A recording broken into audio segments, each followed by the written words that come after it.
Avec l'intelligence artificielle, les élèves sont passés dans une autre dimension. Il va falloir repenser les devoirs à la maison, les examens en ligne, car les élèves, c'est une vérité, trichent massivement. Comment faire face à ce phénomène? On en parle avec nos invités.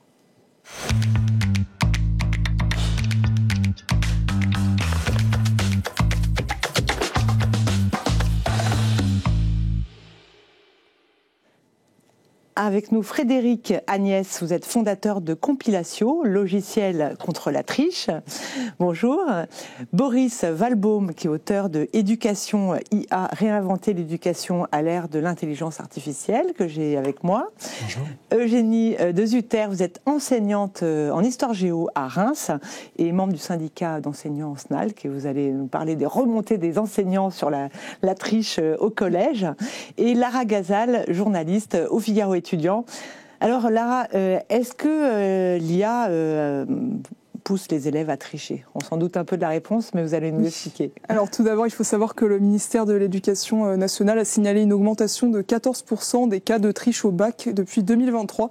Alors bien sûr, les traditionnels anti-sèche existent toujours, mais plus de la moitié des cas de triche impliquent des outils connectés. Donc fin 2023, un an après l'arrivée de ChatGPT, la firme conseil KPMG publiait un sondage dans lequel 52% des étudiants canadiens âgés de 18 ans ou plus admettaient avoir utilisé une IA générative pour rendre leurs devoirs scolaires. Et dans le même sondage, 60% des personnes estimaient qu'une IA à l'école, ça équivaut à tricher. Alors, et ailleurs, dans les autres pays? Alors, à tel point qu'en Chine, pour empêcher les 13 millions d'élèves qui passaient l'équivalent du bac de recourir à l'IA, tous les services qui proposent des outils d'intelligence artificielle, ils ont été désactivés du pays. Donc si un utilisateur tentait de s'y connecter, il tombait sur ce message: votre requête ne peut aboutir pour assurer l'honnêteté des examens d'entrée à l'université. Donc une technique radicale qui va peut-être inspirer notre gouvernement. Exactement. Mais on peut aussi noter que la haute école spécialisée de la Suisse italienne, elle a récemment dû annuler les résultats d'un examen en ligne après avoir détecté un cas de tricherie qui impliquait environ 140 étudiants. Donc ils avaient utilisé des moyens non autorisés pour s'aider, ce qui a entraîné une annulation collective de leurs notes et ils ont dû repasser l'examen le jour suivant sur papier. Oui, à l'ancienne. Voilà. Comment l'école se positionne-t-elle face à l'essor de l'intelligence artificielle? Alors le gouvernement a annoncé plusieurs mesures qui seront effectives à partir de cette année scolaire. Donc, alors que 86% des étudiants de 16 pays, dont la France, utilisent l'IA dans le cadre de leurs études, selon une étude du Digital Education Council, la ministre Elisabeth Borne, elle avait annoncé sur X le 7 février dernier la mise en place de mesures, donc je les cite: rendre obligatoire une formation à l'IA pour les élèves de 4e et de seconde dès septembre et diffuser une charte d'usage de l'IA à l'école. Alors Eugénie de Zutter, vous êtes enseignante. Comment vous avez vécu dans un collège à Reims, comment vous avez vécu l'arrivée de ChatGPT et les autres IA génératives?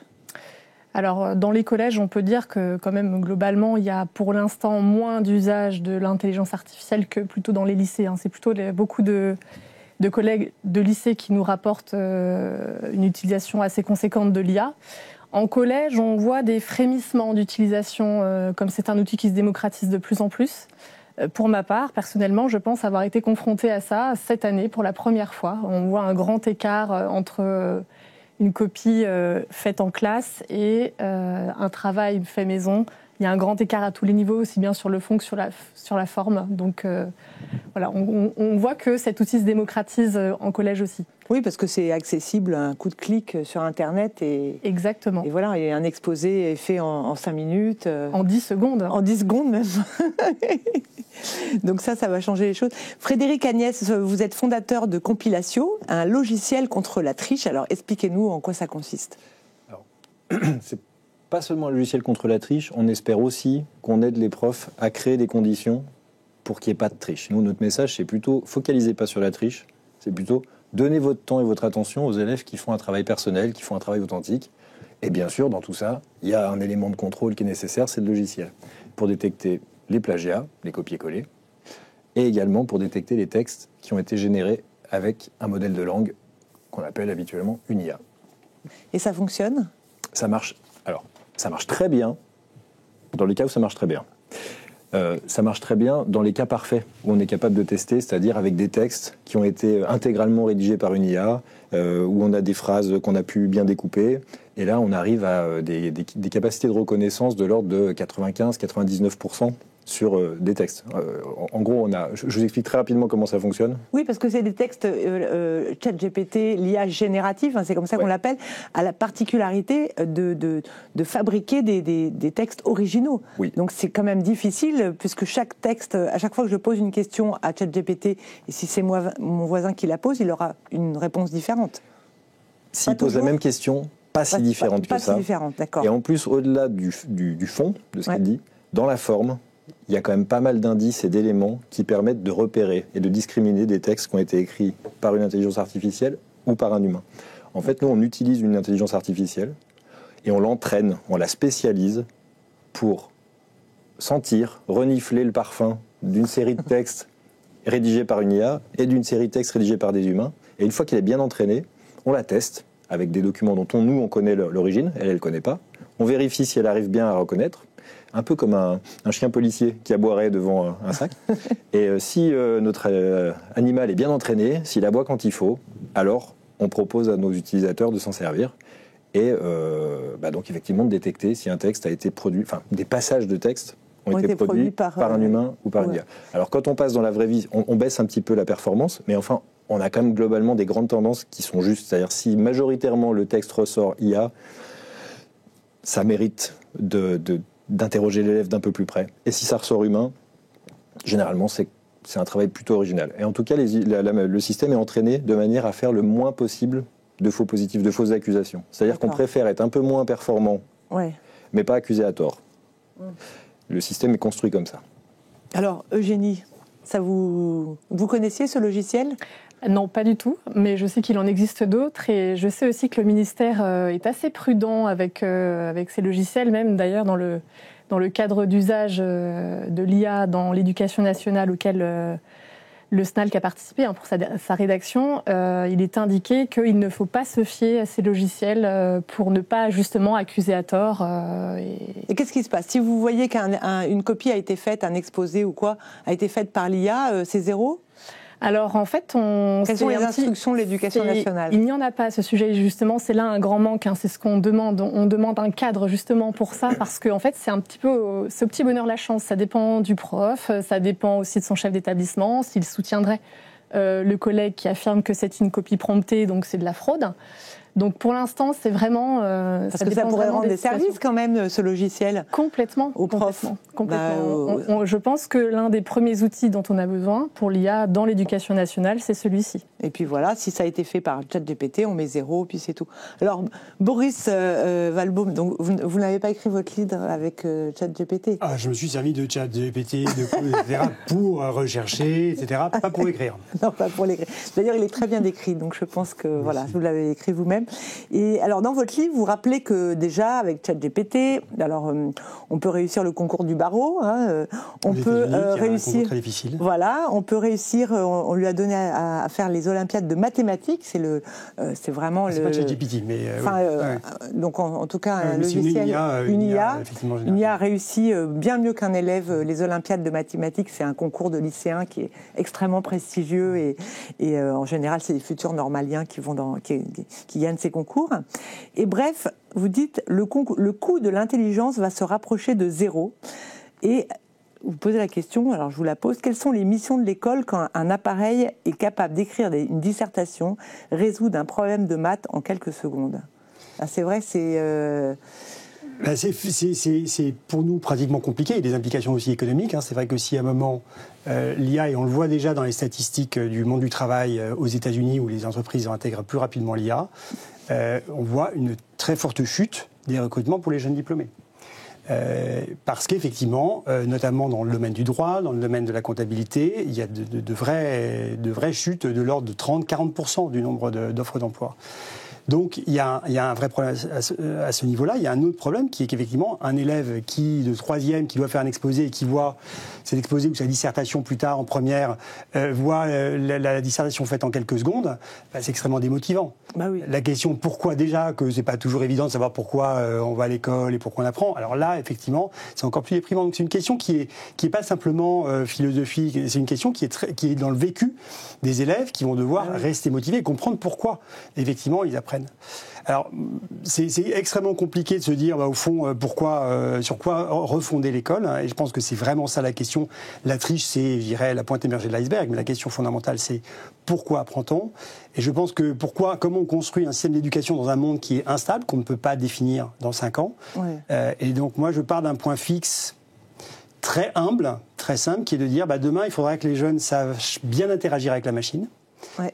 L'IA sera partout, les robots, etc. Donc, avoir cette capacité à vite adopter de nouvelles technologies, mais les adopter, ça veut dire les comprendre, ça veut dire savoir quels sont les bons cas d'usage, quels sont les risques. C'est-à-dire que quand on ne sait pas bien utiliser ces machines, en fait, c'est la machine qui vous utilise. Oui. Parce que c'est la machine qui collecte les informations sur vous. Moi, j'ai testé, par exemple, j'avais demandé pour faire un quiz. Je me suis dit, tiens, je vais faire un quiz sur les événements de 2024. Et alors, je me suis dit, tiens, je vais utiliser ChatGPT, je vais lui demander. Et alors, c'était à mourir de rire parce qu'il m'avait inventé plein d'événements sportifs qui n'avaient jamais eu lieu. Alors, la compétition de rugby, je sais pas quoi, dans tel pays, mais en fait, j'ai vérifié, aucun des événements n'avait eu lieu. Alors, c'est une technologie, voilà, c'est une technologie statistique. Non, parce qu'en fait, c'était trop récent. Donc, le prompt ne pouvait pas, comme c'était sur l'année 2024 ou l'année 2024, c'était trop récent pour lui. Donc, du coup, il fait des illuminations. C'est une machine statistique à produire du texte, le texte le plus probable possible en réponse à une demande. Et le texte le plus probable possible, très souvent, c'est la bonne réponse à la question. Mais pas toujours. Pas toujours. Et c'est suffisamment la bonne réponse pour qu'on s'habitue et qu'on lui fasse confiance, et c'est suffisamment pas la bonne réponse pour qu'on fasse des erreurs. Il a beaucoup d'assurance, c'est ça qui est perturbant. Il m'a inventé des événements incroyables qui se sont passés en France, en Nouvelle-Zélande, en Australie, mais avec une assurance déroutante. Et après, même les calculs, par exemple, on avait fait des exercices de calcul, et pareil, et quand je lui dis, mais tu es sûr que c'est ça ? Ah oui, désolé. Et puis hop, il recommence, et puis après, il me donne la bonne réponse.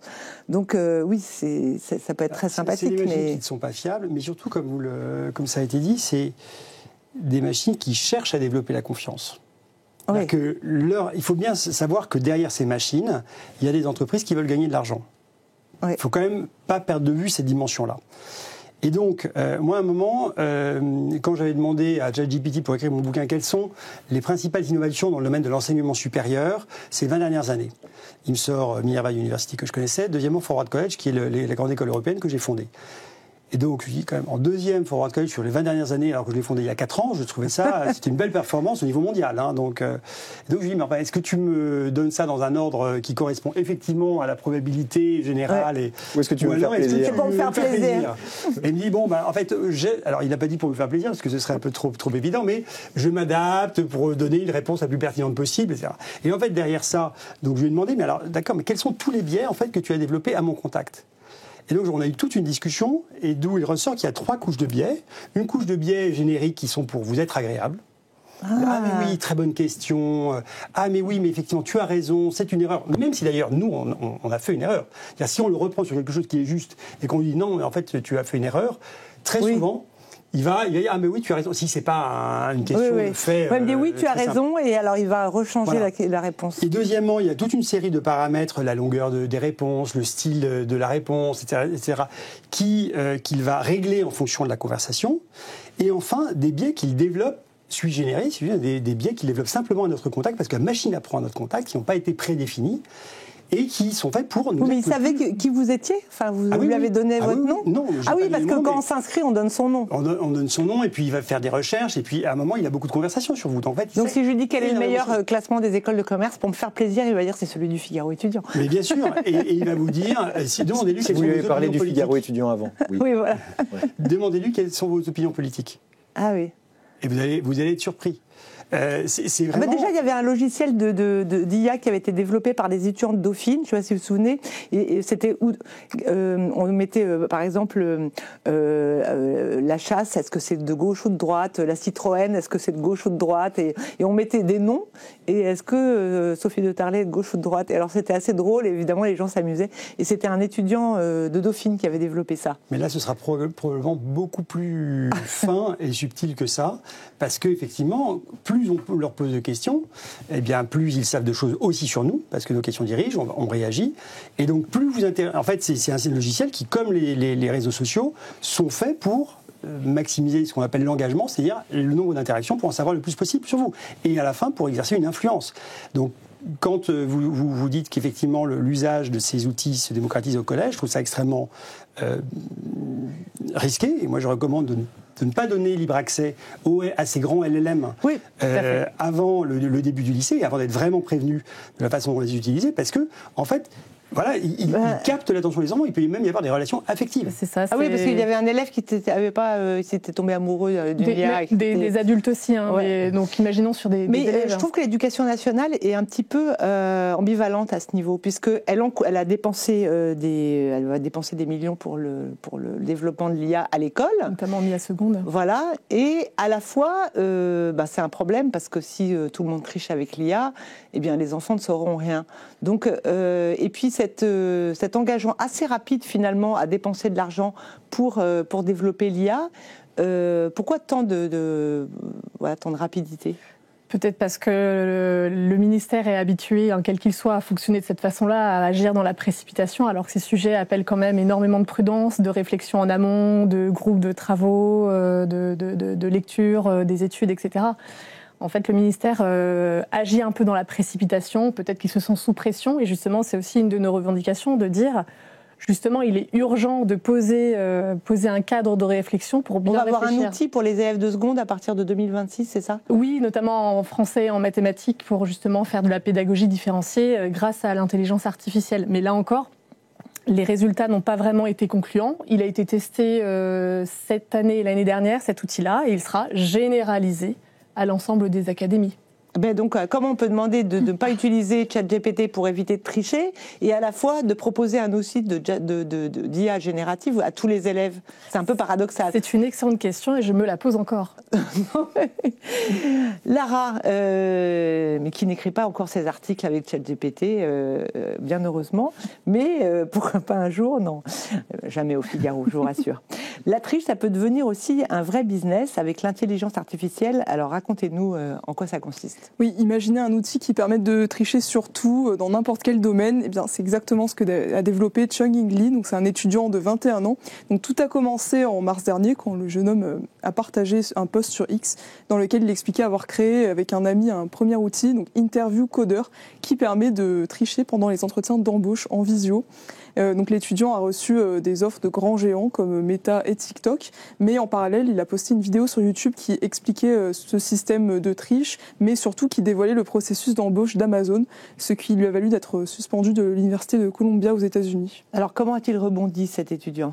En fait, retournement de situation, la vidéo a comptabilisé 3 millions de vues. Donc elle a attiré l'attention d'investisseurs californiens qui ont décidé de miser 5,3 millions d'euros d'investissement dans l'entreprise de ces jeunes. Et donc l'outil s'appelle aujourd'hui Cluely et il permet aux utilisateurs de tricher pendant des examens et des entretiens d'embauche grâce à une fenêtre qui est cachée dans le navigateur. Alors comment l'outil a-t-il été reçu par le public ? Alors le fondateur de cet outil, il a posté en avril dernier, toujours sur X, une vidéo de promotion dans laquelle il se met en scène en rendez-vous amoureux au restaurant avec une femme. Donc on peut le voir utiliser son outil pour lui mentir et lui faire croire qu'il a des connaissances en art pour l'impressionner. Donc sur X, les réactions des internautes, elles sont partagées. L'un d'entre eux parle de la meilleure vidéo de lancement, tandis qu'un autre écrit « C'est une illustration parfaite de la raison pour laquelle l'IA ne devrait pas servir de médiateur dans les interactions humaines ». Et de son côté, Chungying Lee, il affirme, je cite, « Le monde appellera ça de la triche, mais dans ce cas, la calculatrice, le correcteur orthographique et Google le sont aussi ». Alors, votre réaction. Alors, Frédéric, Agnès, moi, il y a quelque chose qui s'est développé, et je le vois parce que je suis jury dans beaucoup d'écoles, c'est l'examen à distance. Je suis jury dans des écoles de journalisme, et aujourd'hui, les élèves passent l'oral d'admission, et même, je crois, à Sciences Po, c'est encore le cas, sur Zoom. Et il y a toujours évidemment des soupçons de triche, mais alors là, avec ce système, ça va énormément se développer. Parce qu'il y a, par exemple, le jury du CFJ, ce sont des questions d'actualité. Donc, typiquement, s'il y a une fenêtre qui s'ouvre avec les réponses, ça va être assez facile de tricher. C'est toute la difficulté, c'est que l'apparition de ces outils, ça change. Est-ce que le moyen qu'on choisit pour révéler les compétences et les connaissances des élèves sont les bons ? Et ça pose encore une autre question qui est, est-ce que les connaissances et les compétences qu'on est en train de donner aux élèves sont les bonnes, elles sont les plus pertinentes ? Un peu comme il y a quelques années, on apprenait à faire des racines de 2 de tête, et puis aujourd'hui, plus personne n'apprend ça parce qu'on a toujours une calculatrice sous la main, et du coup, cette compétence a été déclassée, reléguée au rang de... Alors que c'est très utile le calcul mental pour calculer les soldes, par exemple. La racine de 2, c'est pas si utile que ça. Mais oui, le calcul mental, bien sûr. Et du coup, en fait, les choses sont jamais tout à fait blanches ou tout à fait noires. On est toujours en train de chercher à partir de où on est dans le grille-clair. Mais quand même, tous ces développements d'examens à distance qui ont été développés durant le confinement et qui sont restés après, est-ce qu'on ne va pas revenir à des examens avec un stylo plume et une copie ? Je crois que notre monde oscille, en tout cas moi personnellement, j'essaye de trouver le juste chemin entre le trop et le pas assez. Et on est toujours en train d'essayer d'osciller entre d'expérimenter entre un peu plus ou un peu moins, et est-ce que c'est positif ou négatif ? En tout cas, il faut s'adapter. Oui, c'est sûr que les élèves vont tricher, parce que derrière la triche, c'est quoi ? C'est pas forcément une intention néfaste des élèves, c'est juste, je cherche quel est le chemin le plus économe en énergie d'obtenir un résultat. Et donc, si pour obtenir mon résultat qui est je veux une bonne note, il y a un truc qui coûte rien, qui est je cherche dans Google, Google, ça devient de la triche. Et s'il y a un truc économe en énergie qui est je demande à ChatGPT de me faire mon plan d'exposé et ensuite de me détailler chacune des parties, ChatGPT devient de la triche. Mais la vraie définition de la triche, c'est qu'est-ce que l'enseignant a décidé qui serait de la triche ? C'est-à-dire qu'un interro d'arithmétique, vous avez la calculatrice, le prof l'avait interdit, c'est de la triche. Mais si vous êtes à une interro avec la même calculatrice et le prof a dit moi ce qui m'intéresse c'est votre raisonnement, le résultat, prenez la calculatrice. La calculatrice n'est pas de la triche. On va avoir exactement, on a déjà le même problème avec ChatGPT. C'est une textulatrice, ChatGPT. C'est une machine statistique puissante qui produit des textes. Mais il faudra bien trouver un système pour sélectionner les jeunes. Boris Valbaum, il y a quand même 2 types d'écoles aujourd'hui. Je m'occupe d'enseignement supérieur, donc je le vois. Il y a des écoles qui sélectionnent sur dossier où on peut carrément tricher. Je pense à toutes les écoles d'art, Sciences Po, les écoles de journalisme, où une bonne partie du travail se fait à la maison en envoyant des résultats. Toutes les écoles de beaux-arts, par exemple, il y a une partie qui se fait chez soi. Et puis, toutes les polytechniques, HEC, etc., où c'est dans une salle avec un stylo plume, et là, il n'y a rien, quoi. Oui, tout à fait. Donc, c'est clair que donc nous, de plus en plus à Forward College, la grande école européenne que j'ai créée, on demande les bulletins, parce qu'il y a quand même une part du dossier qui est relativement fiable en principe. Donc, on les demande à l'établissement. C'est-à-dire que ce n'est pas les étudiants qui nous les communiquent, c'est l'établissement qui nous les communique. Mais même là, si au lycée, les élèves ont triché... Oui, mais c'est pas facile, quoi. Alors, si le système scolaire s'effondre, effectivement, là, il faudra qu'on trouve d'autres solutions. On n'en est pas encore là. Il y a encore le système scolaire. Ça a déjà commencé, parce que moi, je vois des parents qui m'ont dit écoutez, notre enfant a été sélectionné en grande partie sur le contrôle continu parce que le bac a une partie qui est sur le contrôle continu. Hein. Donc, il y a quelques épreuves, examens où en effet on peut pas tricher, mais sinon il y a une grande partie c'est le contrôle continu. Et là, ça triche à gogo. Et résultat, mon fils qui n'a pas triché, il est désavantagé par rapport aux autres. Ouais. Donc, le problème, il est déjà très présent, quoi. Il y en a un côté des gens qui sont sélectionnés sans avoir triché, et d'autres... Mais dans les concours, c'est pareil, parce que le niveau de contrôle que vous avez dans les concours, il n'est pas plus rigoureux que le niveau de contrôle que vous avez dans une salle de classe, où vous avez des épreuves qui sont en salle avec un prof qui vérifie normalement qu'il n'y ait pas de triche. Quand même, quand les gens vont au Parc Floral faire le concours de Polytechnique, c'est archi quand même surveillé. C'est quand même plus surveillé que quand on vous demande de faire un dossier sur Parcoursup en mettant la lettre de motivation. Ah non, alors ça, nous, on n'a pas ça. Nous, on n'a pas ça parce que, d'abord, déjà, initialement, il y avait des études qui avaient été faites qui avaient montré que la qualité d'un dossier, c'est-à-dire des lettres de motivation, des personal statements, quelle que soit la façon dont on appelle ça, n'avait aucune corrélation avec la qualité de la candidature. Ah oui. Donc déjà, Sciences Po a dit qu'ils allaient plus regarder les lettres de motivation parce que tout est fait par des coachs. Etc. Voilà. Donc nous, on leur demande juste les bulletins et qu'est-ce que vous avez fait en dehors de l'école. Donc on leur demande des faits. Et on a un entretien dans lequel on les interroge sur ces faits-là. Et très souvent, notre technique, c'est de dire, enfin, je ne devrais pas trop le dire, mais on va creuser l'expérience. C'est-à-dire, racontez-nous une expérience dans laquelle, effectivement, vous avez dû faire preuve de résilience, etc. Ouais. Et donc là, on va gratter sur les faits, parce que c'est très difficile en face à face. De mentir sur un... Ouais. Et c'est les Zooms ou bien c'est en face à face? Parce que là aussi, je trouve qu'on peut plus tricher en Zoom qu'en face à face, quand même. Oui, c'est plus facile. Enfin, c'est quand même assez difficile quand vous êtes en direct comme ça. Alors, je vérifie, mais ça m'étonnerait que vous arriviez quand même. Vous pouvez arriver à... Vous avez quand même quelques secondes de latence. Ouais. Et si on vous demande quelque chose sur des faits que vous avez cités par ailleurs, c'est quand même assez compliqué à faire. Donc Eugénie de Zutter, est-ce qu'aujourd'hui, tout ce qui est travail à faire à la maison, tout ce qui est choses où on peut tricher, est-ce que ça va disparaître ? Alors, c'est en partie déjà en train de disparaître, effectivement, l'utilisation de l'IA par les élèves et la fraude que cela entraîne, ça fait réfléchir énormément de collègues et certains, effectivement, ont complètement supprimé les travaux à la maison. Oui, parce que faites 5 exercices de maths pour demain matin, là, ça n'a pas d'intérêt.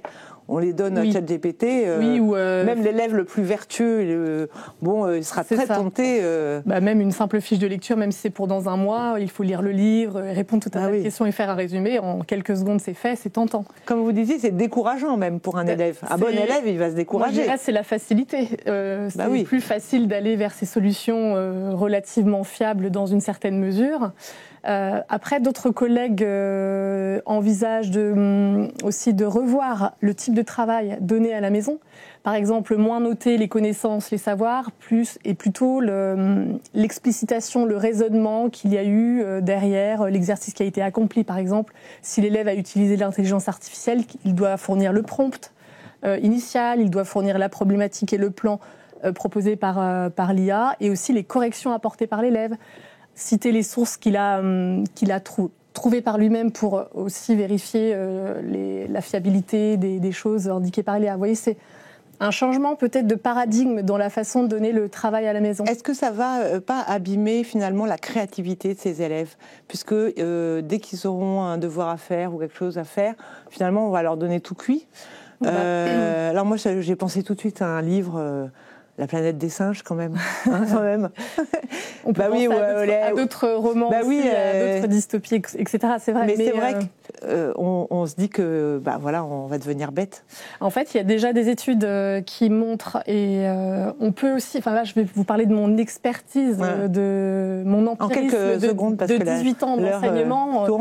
On sent bien que les élèves peuvent développer de la passivité, seront moins autonomes, peut-être intellectuellement, surtout ceux qui ne sont pas prêts à utiliser ces outils, ceux qui ne savent pas encore réfléchir, penser, argumenter, faire une recherche documentaire, etc. Bon, écoutez, on garde quand même espoir pour tous ces jeunes et j'espère qu'ils continueront de lire et de s'informer quand même en trouvant des solutions par eux-mêmes. Je vous dis merci à tous d'avoir participé à cette émission sur l'intelligence artificielle et la triche, et je vous dis à très bientôt et pour une nouvelle émission de Paris d'école sur le Figaro TV. À bientôt.